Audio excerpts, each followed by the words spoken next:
we had one of the most badass, absolutely electric supercross races this last weekend.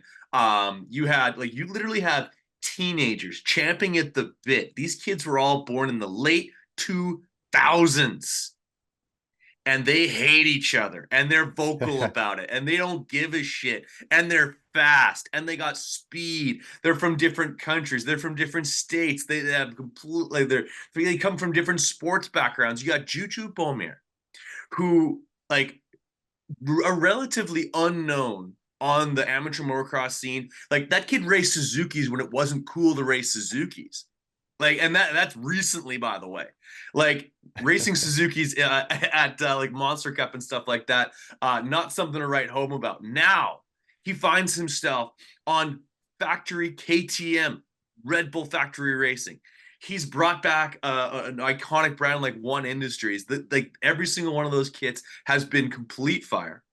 And then you have the absolute lightning rod that is Haiden Danger Boy Deegan, who will pick a fight with Goliath if he says the wrong thing or happens to beat him in a heat race. Yeah, like, I'm just rubbing my hands together. This is like, we're only 3 rounds into this. We are going back to Juju's backyard, and we're almost tied on points. He's still got the red plate, and yeah, it doesn't sound like with all the, like, the internet shit talking. We're just talking the 250 class, and completely forget the fact that Ken Roxon now has the red plate for the first. Suzuki has the red plate for the first time since 2016. Let's go. Yeah, what's cool now, Brad? Yeah, absolutely. The yellow bike looking strong. I mean, coming into the weekend, obviously I was They're at ripping the space time yeah, continuum.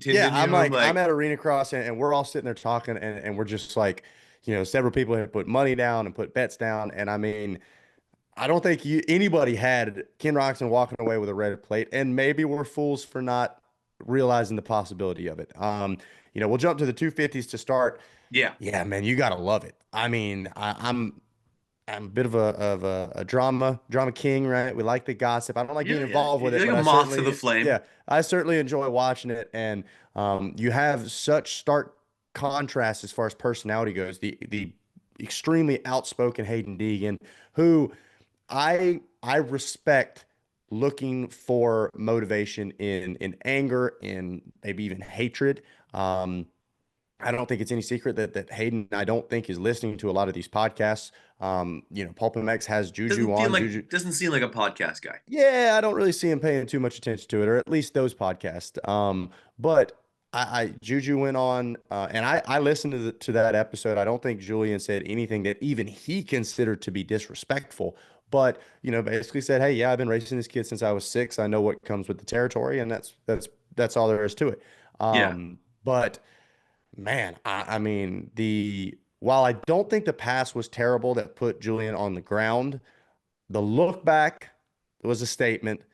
And I think Julien is so respectful. He had that opportunity early in the main event to where if he wanted to, Danger Boy could still be picking himself up. But I think Julien is really trying to take the higher road. You got to think there's some serious advice from the Red Bull KTM group as well. These guys are not the let's get into a fight type. Even when you've got kind of the wiry, the chippy Cooper Webb, he kind of Mm. reeled some of that back in, let his riding do the talking. Ryan Dungey, he's not getting involved in all that stuff. And so even Chase Sexton, right? He's got a very professionalism, clean cut look, and that's the way KTM Group seems that they want it. But you got to think that there has to be some kind of response. And Julian's, I think, Instagram post was perfect because even that wasn't like a you suck, Hayden, this, that, the other thing. It was a dude, what are you talking about? And then it was a here's my race.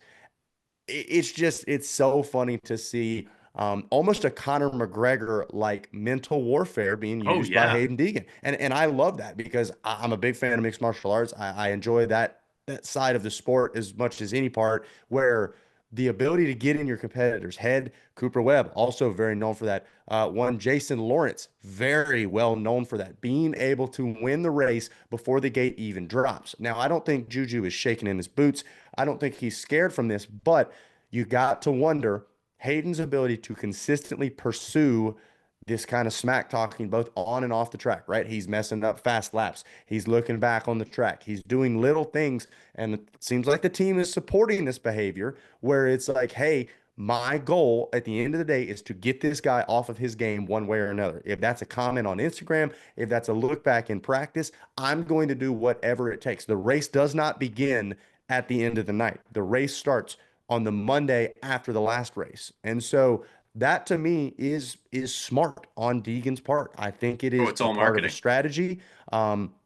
Clearly, Hayden's still fast. He's still putting in the work. It's not like he's running his mouth and not training. The guy's putting in effort, but best believe his ability to talk smack, maybe get a little bit back, got a response back from Juju, and I'm sure for Hayden that was blood in the water. It's like, oh, this kid's invested now, and then he sends another thing out. I've seen that has been taken down off of social media. So maybe Dada got a little talking to, said, hey, there's fun and games, and then there's crossing the line. So Nah, I'm thinking that comes from a little higher up.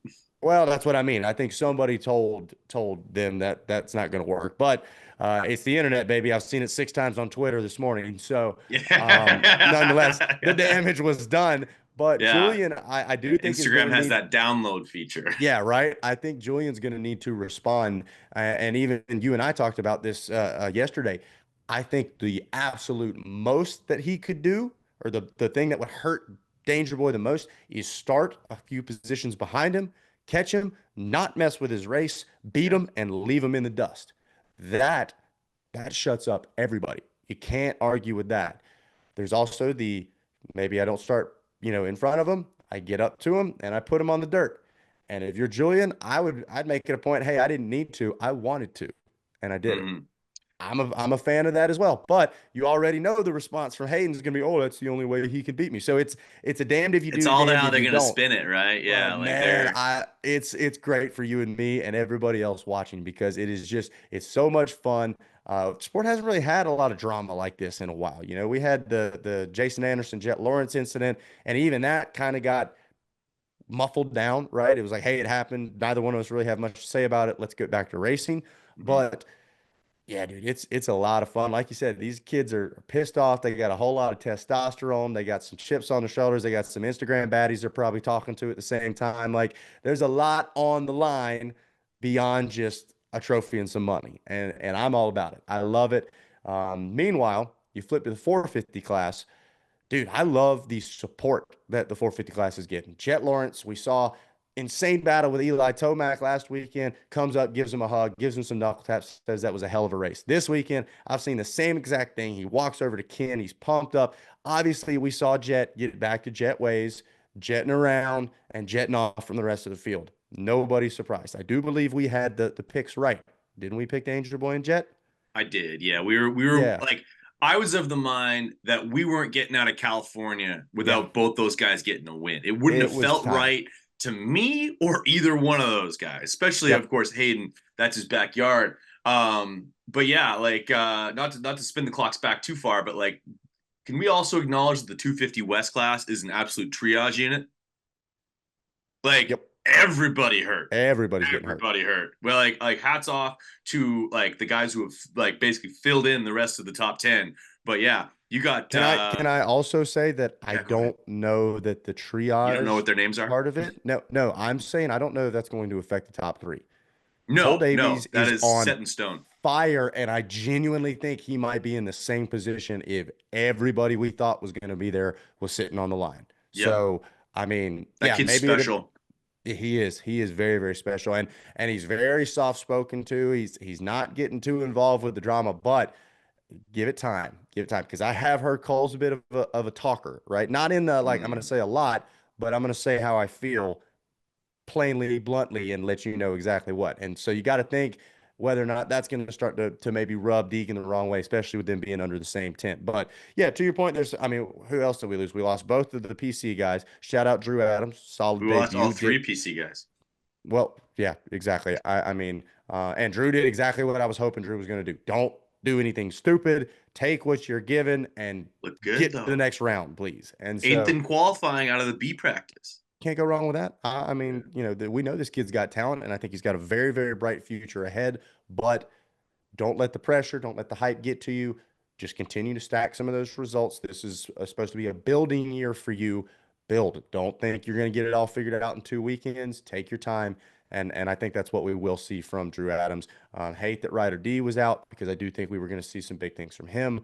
Mhm. Or at least a step And forward, which we well, needed. exactly. And I think Jordan Smith probably scratching the head a little bit too. Like, damn, these kids are hauling. Like, I mean, Jordan Smith's around my age, maybe a little bit older, and it's like, oh my God, like I'm starting to notice the difference 10 years will do. But yeah, it is. It's tough to not have as full of a field, but it hasn't been short on action, hasn't been short on drama. I mean, it's worked out, and there's a lot of riders, like you said, that are getting their first top tens that are making mains that have never done it before. So there is the other side of it. Sure, we'd love to see everybody healthy, we'd love to see everybody out there, but there is another side of it too, where you never know. Some kids get some confidence, maybe get some good results, get a chance on a better team next year. Never know what it leads to.